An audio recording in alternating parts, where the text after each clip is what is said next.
Армысыздар ма достар? Осы видеода мен қалай қант диабетінен бір шөппен емделуге болатыны туралы айтам. ЗОЖ деген газетінде оқыған бір орыс әйел қатты ауырыпты, соның несі қант диабетімен ауырған и қалқанша без ауырған. Сол әйелді сол ЗОЖ газетінен оқыған бір кісі сол қалқанша безін сондай бір шөппен емдеп алған.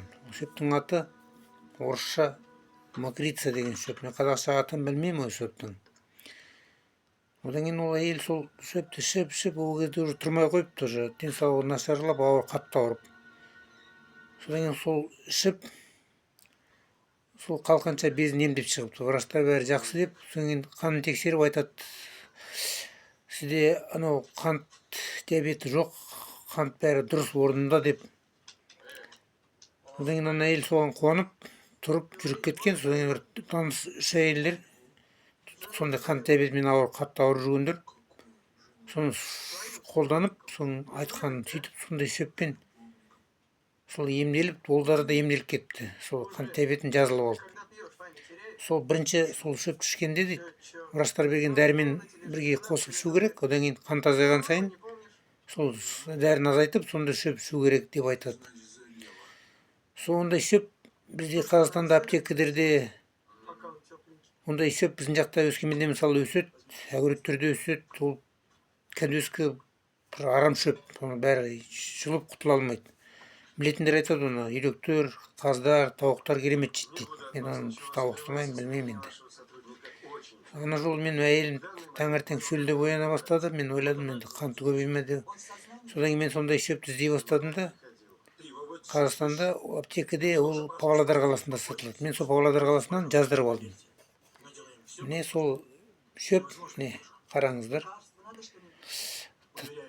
Интернеттен іздеу салсаңдар, трава макрица деп сол жерден шығады. Сол Павлодардың аптекасынан мысалы мен жаздырып алдым. Солай жаздырып алсаңыз, ол емделгені, ол әйел былай емделген.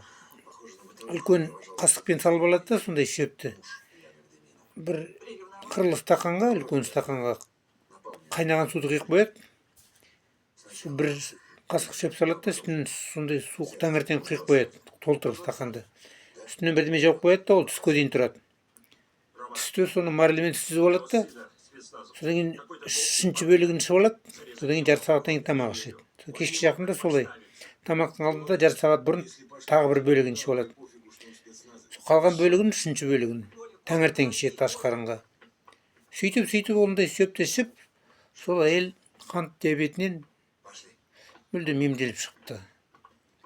Сол мына шөпті тағы да көрсетейін. Міне осындай упаковкада бізде Қазақстанда Павлодардың аптекасында бар осындай шөп.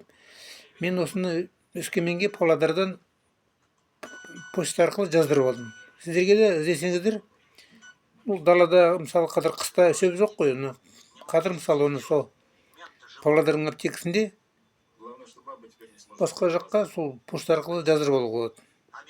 Негізінде ол Ресейде шығаратын шөп аптекаде. Былайда бізде ол өсетін шөп. Осы сіздермен бөліспек болған нем осы. Сау болыңыздар.